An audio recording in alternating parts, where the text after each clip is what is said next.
This is a tutorial to show you how to shoot and enlarge black and white film for cyanotypes. It'll start with how to shoot the film, process it, what to use to enlarge, and even the developing of the cyanotype to get the best results for an enlargement. So the purpose of this tutorial is to show you how to use film and enlarge it with cyanotype, and the reason you would want to do that above a digital negative is simply a film negative has much better tonal range than a digital negative. A digital negative is, no matter how good it is just dots on transparent plastic. And so you can only do so much with that, where a film negative is going to be have much more contrast availability. I mean, it can do all kinds of stuff. The problem is you're typically not going to do a large format camera. Eventually that's what I want to do, but I wanted to see if this was even something that was possible. So this is a year of experiments and testing and trying out to get to this point. So we will get on with the nuts and bolts of it. Okay, first things first. How I normally shoot film is to take whatever type of black and white film, and rather than pushing or pulling the processing, all I do is change the ISO. So I usually shoot Pan F Plus from Ilford, which is 50 ISO.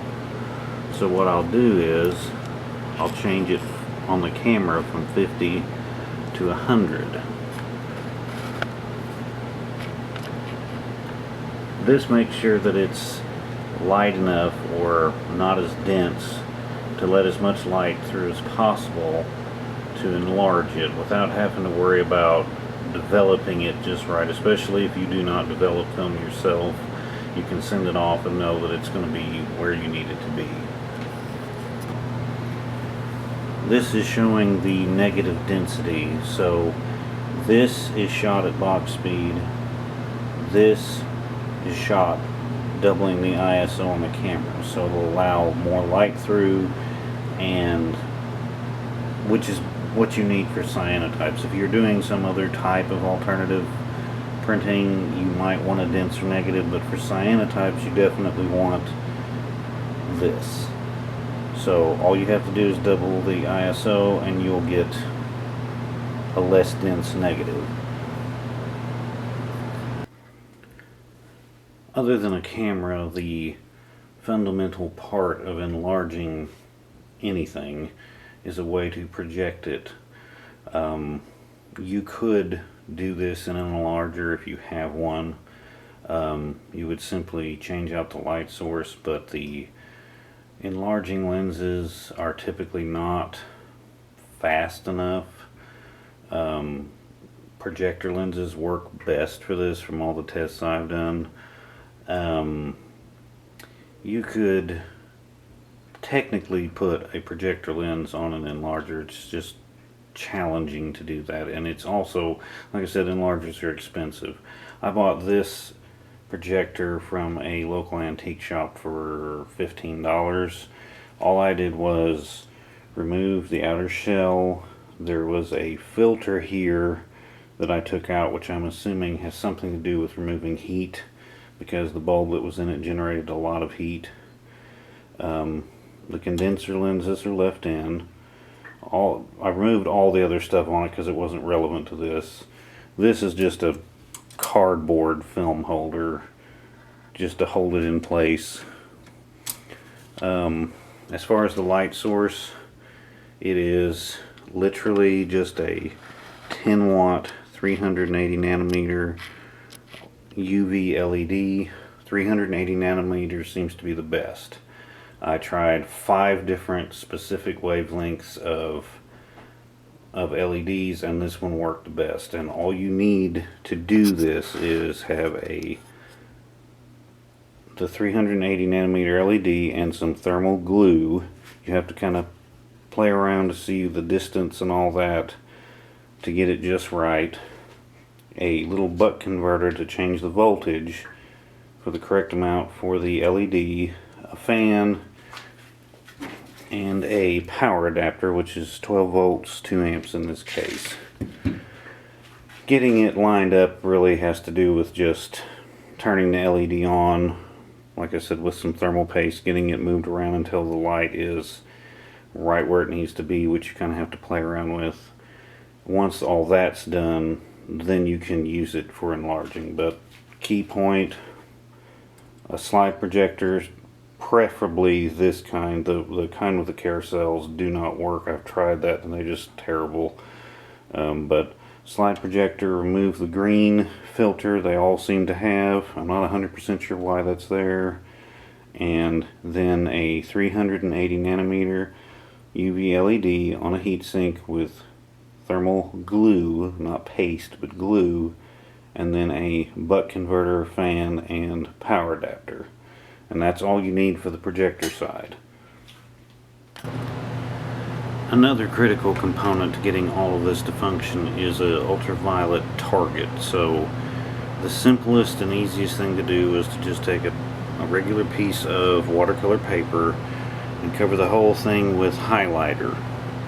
It's cheap and easy to do because 380 nanometer bulb, you can't really see the light from it very well, as I'll show here in a second. But it doesn't produce any heat like a white or really bright blue light does, which is good for the film, but it's really difficult for focusing. You can't see anything.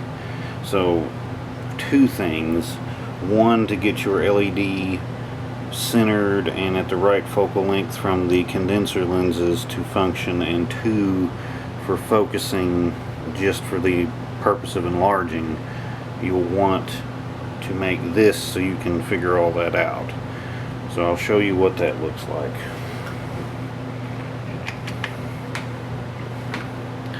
So it looks like a bright green square, but if you look anywhere else it's like barely visible. But as soon as you put it on that highlighter covered paper, you can actually see the light. And then if you're trying to focus a negative,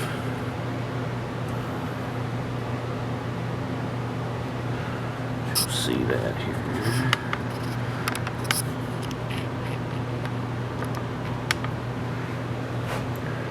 When you're focusing, you can see exactly what it is you're doing and get it right where you need it to be.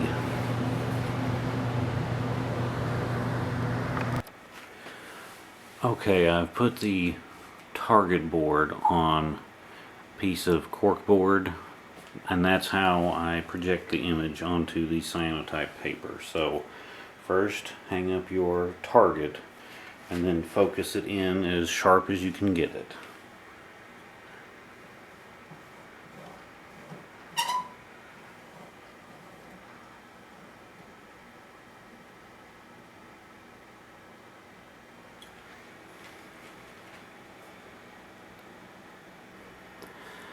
Now the next step of this is to simply expose the cyanotype paper. I use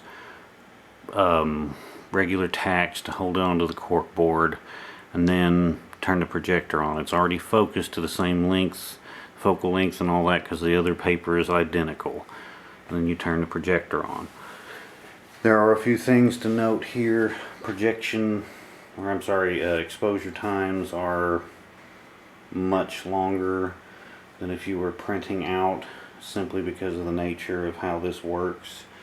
A 8x10 is going to take maybe anywhere from 2 to 4 hours depending on how dense the negative is. I have made a 4 foot by 8 foot print that actually looks fairly decent, and it took about a day and a half of exposure for a print that large. So the exposure part is, you definitely have to be patient. After the exposure, we will go through a couple types of processing. You can process this to get high contrast or less contrast depending on what you want. Like I said, with film you have more leeway in that area where you don't really, I mean, you do but you don't with a digital negative. So we will let this expose and then we will go over the processing procedures.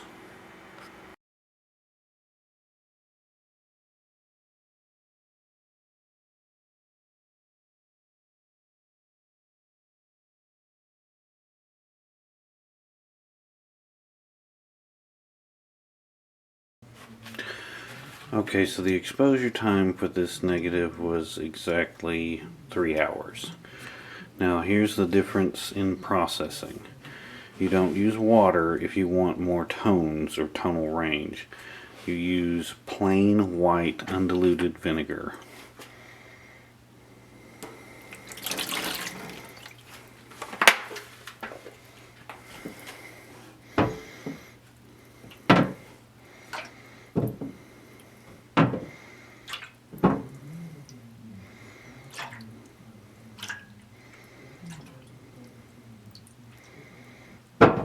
And then rinse.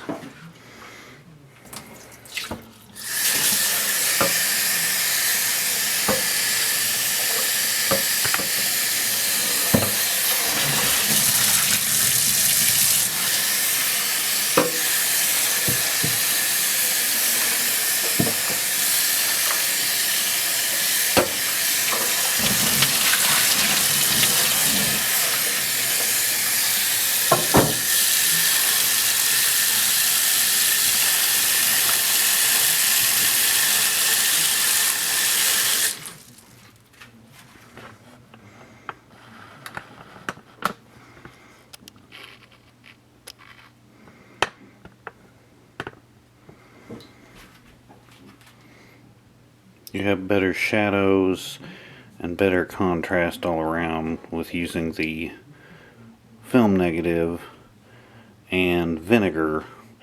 Now you can't use peroxide in this method. It's already, that's the one thing. Whatever you see once you process it with vinegar is what you get. There is no adding peroxide and making it darker. I'm going to do another print with the exact same exposure and use plain water and peroxide to show the difference of the two. Here's the same cyanotype processed as normal.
Okay, so if you look at this first print, this is the one that was developed in plain undiluted vinegar, and specifically if you look at the water you can see more ripples, you can see more detail under the water. On the left side of the picture you can see more of the reflections, more of the ripples. It just has more range, which is nice. On the second picture you'll see that it's much higher contrast. It's not a bad picture, it's just a different feel to it. So you can adjust how your picture looks based on whether you process it normally or with vinegar, and you can change the dilution rate of the vinegar to change the amount of contrast as well. So there's a lot of stuff you can do there to your prints too. Okay, so that'll be the end of this video. On the next one, I'm going to test a couple of different methods for making the enlargement sharper. I did acquire an enlarger recently, so I'm going to test a modified enlarger versus a projector to see if there is any difference and play around with some lenses and aperture settings. But that will hopefully be the next video, is testing a couple of different methods for enlarging the cyanotype.